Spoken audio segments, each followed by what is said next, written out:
Hi, this is Bert Sugar. I think it is. It's too early for me to tell, and you're listening to the Bolo Punch Boxing Hour on HSSP.cc.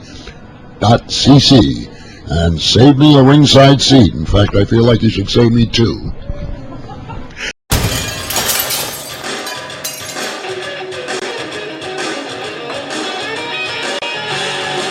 Man, you gotta love Bert Sugar. Just a nice guy. I don't know why that guy would need two seats other than if he was going to lay down. The dude's very skinny. He's going to put his scotch and water on it next to it. He had two Basilio sausages right before he took our interview and did that soundbite. That's why you felt like he had, obviously had a little too much. Not too much alcohol, too much food. So he had a couple too many scotch and waters when he did our show with us last year. Very true. He couldn't hold them all. Yeah, they kept ordering them for her. Everybody at the table ordered them. Yeah, everybody wanted to keep listening to him talk boxing, so they kept bringing them. It was like, how the heck am I supposed to hold the mic and three of these guys? You guys going to give me a spot to put this down or what? Sammy, you're going to miss this year, man. He's going to miss a lot more than that. Well said. He's going to miss a lot more than that. Yeah. Marvelous Steve Maravilla says, because Timmy, you're the only one here that is not married. And yes, the second she does, second she says I do, she don't no more. Hi, honey, if you're listening, I love you. Oh, we all love you. We all love you, but we know what's going on. Oh, gosh. Okay.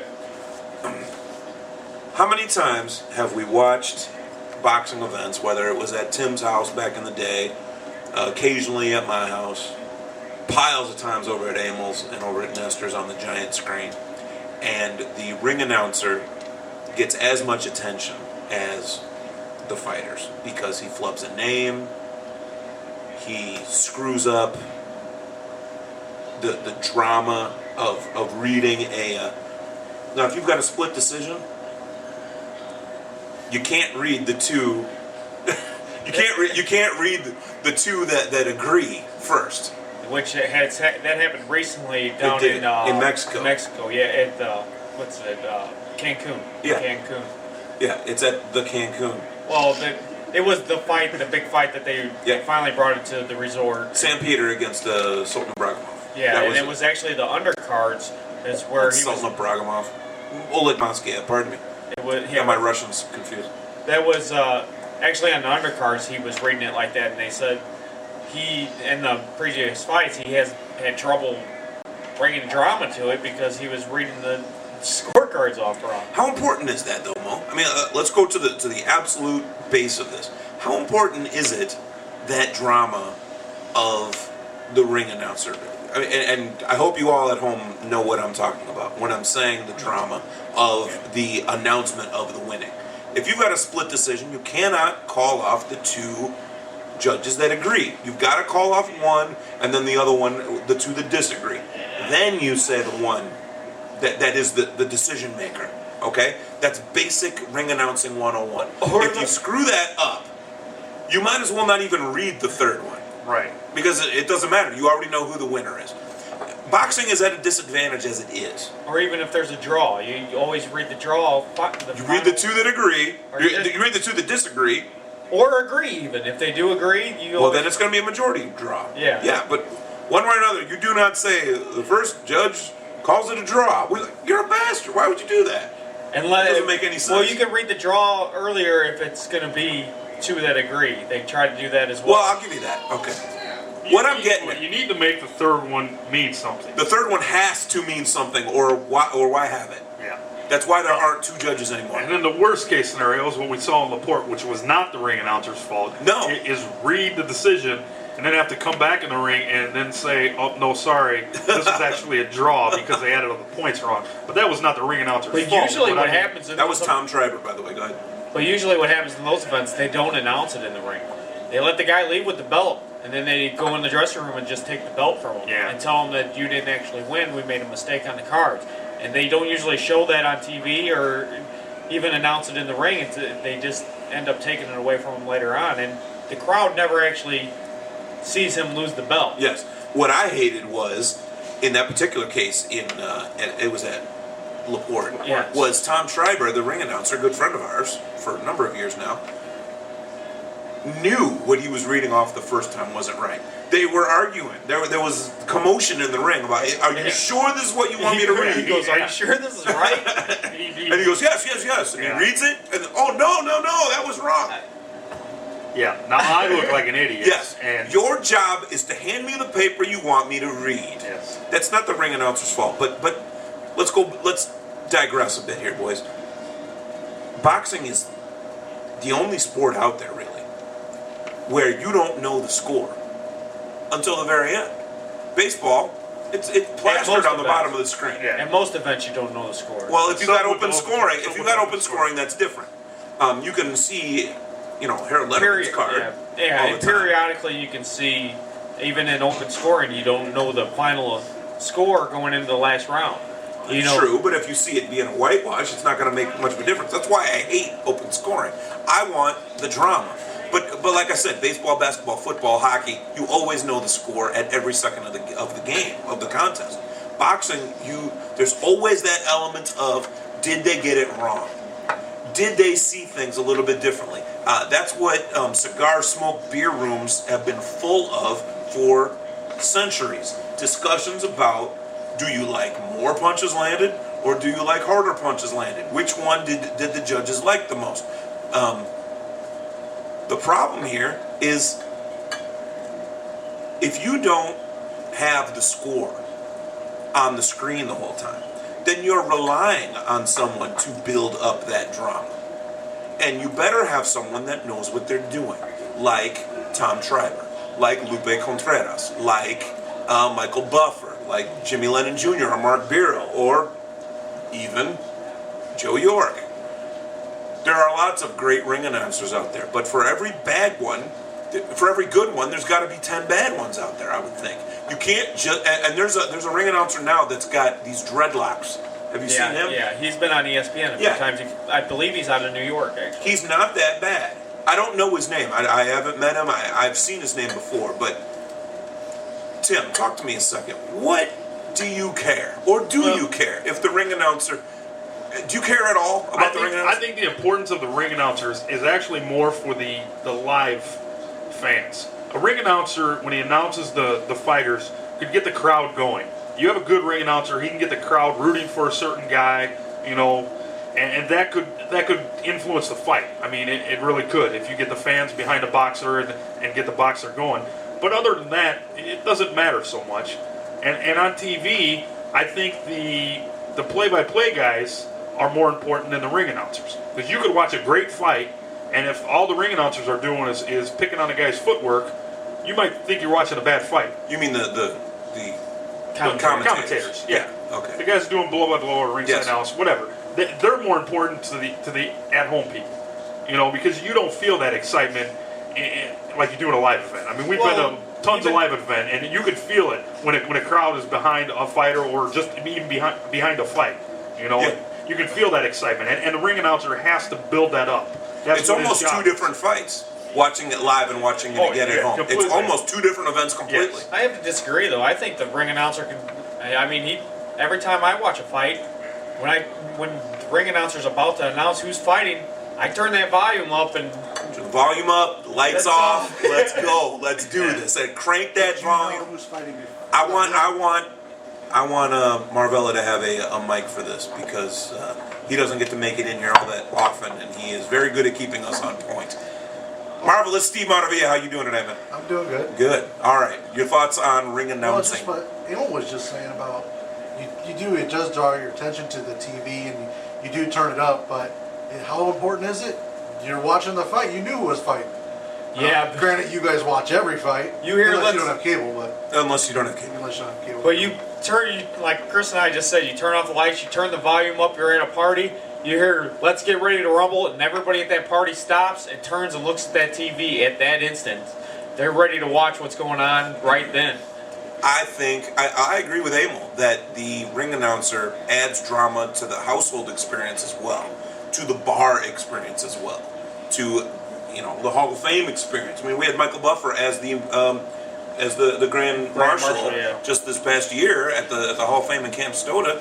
I mean, he was yelling out, let's get ready to rumble before every little event, and it was great. Yeah. And there wasn't even a fight to be heard. There was no fight there. I think the ring announcer, not that anyone asked me, but I think the ring announcer can be as important, if not more important, than the fighters that are involved in the fight.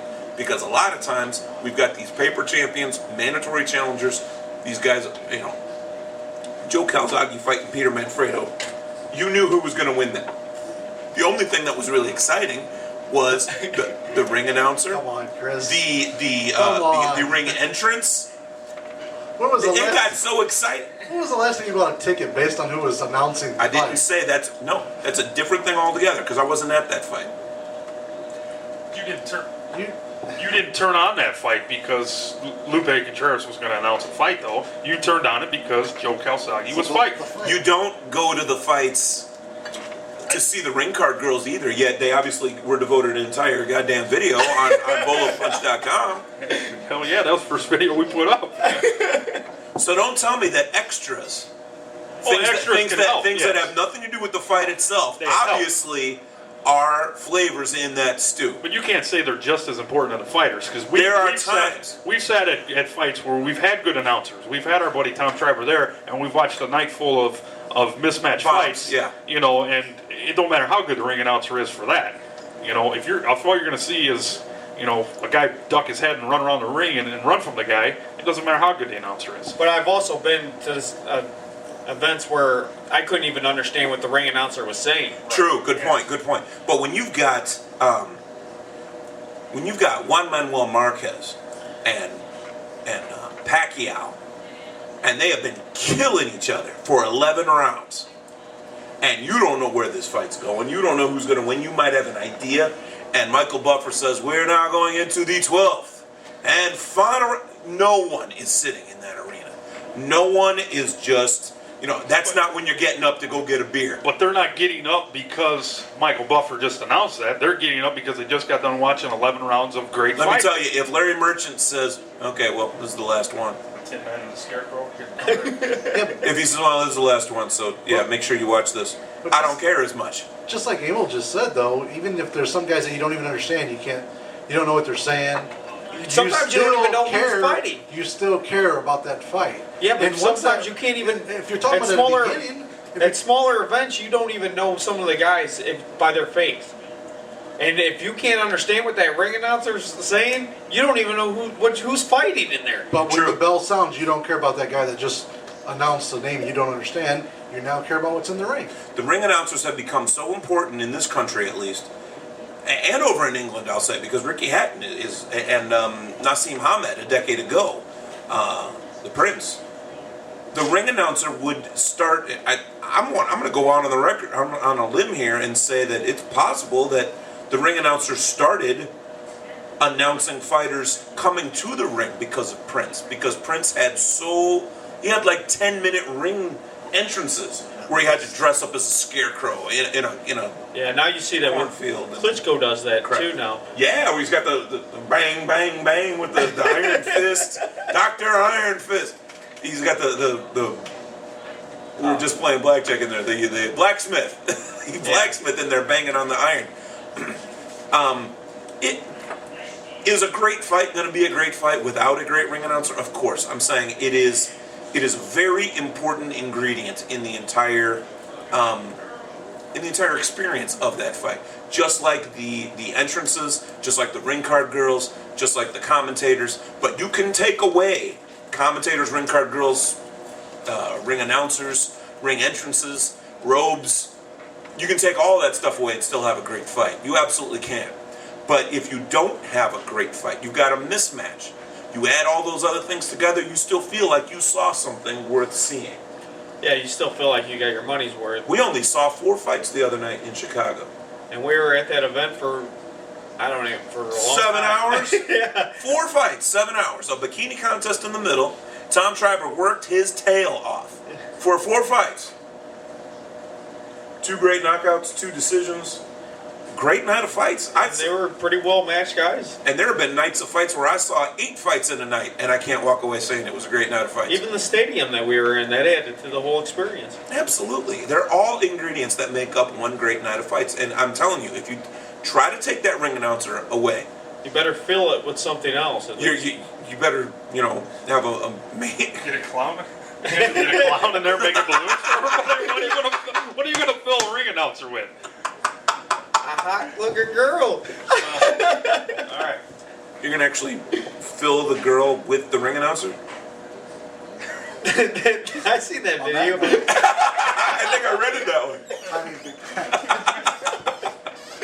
way. Well, Lupe Contreras says you can't spell talent without TNA. It's true. That's his big quote. That was the best quote of 2007 out of all the Bullet Punch archives. Now, you brought up the guy with the dreadlocks. Is there a specific look that you would expect from a ring announcer? Whatever it is, it would not involve the same look that someone on American Idol right now is sporting.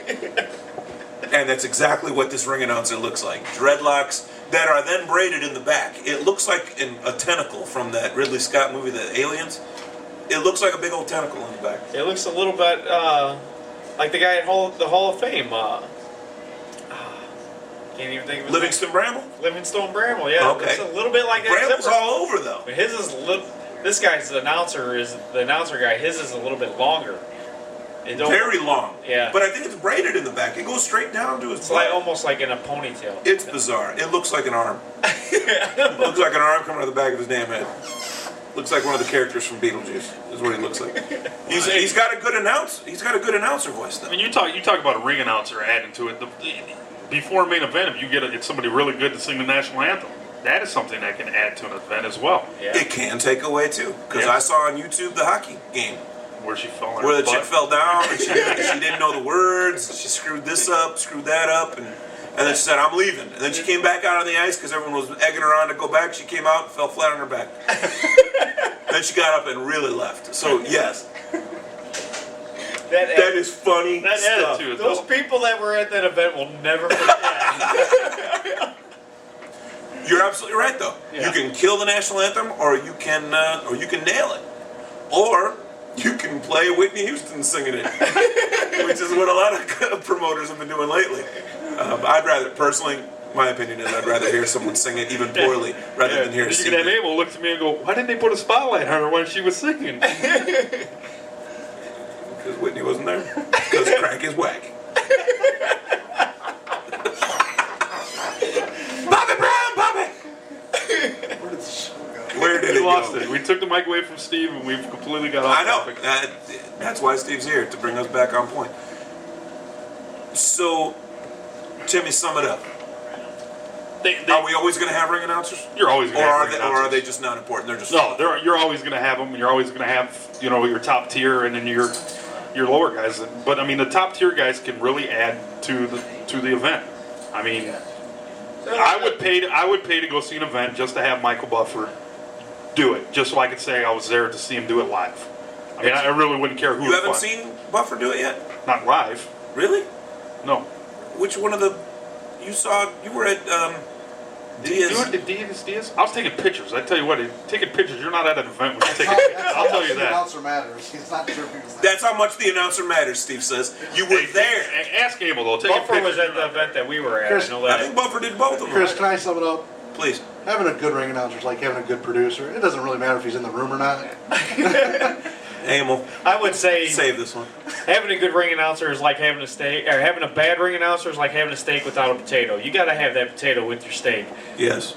and having a good potato makes Finally? your steak a little bit better. Finally, he hit the nail on the head with a food analogy that I can understand. Oh, I get it now. I get it. Oh, whatever. It's like having a Corona with no lime, man. But when the scarecrow, Well, I think I can sum it up with the fact that a boxing event is a stew, and you need lots of ingredients. Because if you strip it down to its basic, and just have the fight, it's nowhere near the event. I don't care if Ali's fighting Frazier. If you don't have all those various elements to it, you're gonna say, "Yeah, I saw a great fight tonight," but you're missing something. You're definitely missing something if you don't have a good. It makes it more of a show. If you don't have a good announcer, and if you have a bad announcer, like we said before, that isn't doing their job correctly, saying names wrong. I read an article today by Mark Lichtenfield, who actually does a competing show, which I hope you're not listening to right now, because they're on Thursday nights as well. But What did you give them the website? throughtheropes.com. Definitely don't go over there. Definitely don't go over there. Just stay right where you're at. You're comfy. I mean, damn, we're almost done anyway. Stick around. Please, please, please, I'll be your best friend. All right. And we're going to take a break. I think I lost both our listeners. Read an article by Mark Lichtenstein, yeah. That says that a good ring announcer does not just have the big booming voice, the big baritone voice, and welcome sports fans and fight fans, welcome ladies and gentlemen, blah blah blah. He doesn't just do that. He studies. He goes into the dressing rooms to find out exactly how the fighters' names are pronounced, how the judges' names are announced, what town the guy is from, how do you pronounce the name of the town. He gets involved. How do you say their nickname? Do you say it at the beginning, at the end, or in the where middle? do you want the nickname to be? Where do you want the nickname? Arturo Thunder Gotti. Yet all the posters always said Thunder Arturo Gotti, even though that's not. Yeah, that's not how it's pronounced. Yeah. Iron Mike Tyson. It's not Mike Tyson Iron or Mike Iron Tyson. Yeah. Or Mike Iron your clothes. Mike behind iron bars. Mike behind iron bars. Mike behind iron bars. Tyson. Wow. All I can say, guys, we gave it a shot. We gave it a shot. We had a good topic. We tried to make whatever we could out of it. But this dog won't hunt anymore. Let's take a break. We'll be right back with the Golden Leaf Fighter you should know. This is your Bolo Punch Boxing Hour, brought to you by George Rogie Insurance, www.hssp.cc, sportsjuice.com. Hello, this is ring announcer Lupe Contreras, and you are listening to Los Más Machos. Chris and the guys on the Bolo Punch Boxing Hour on sportsjuice.com.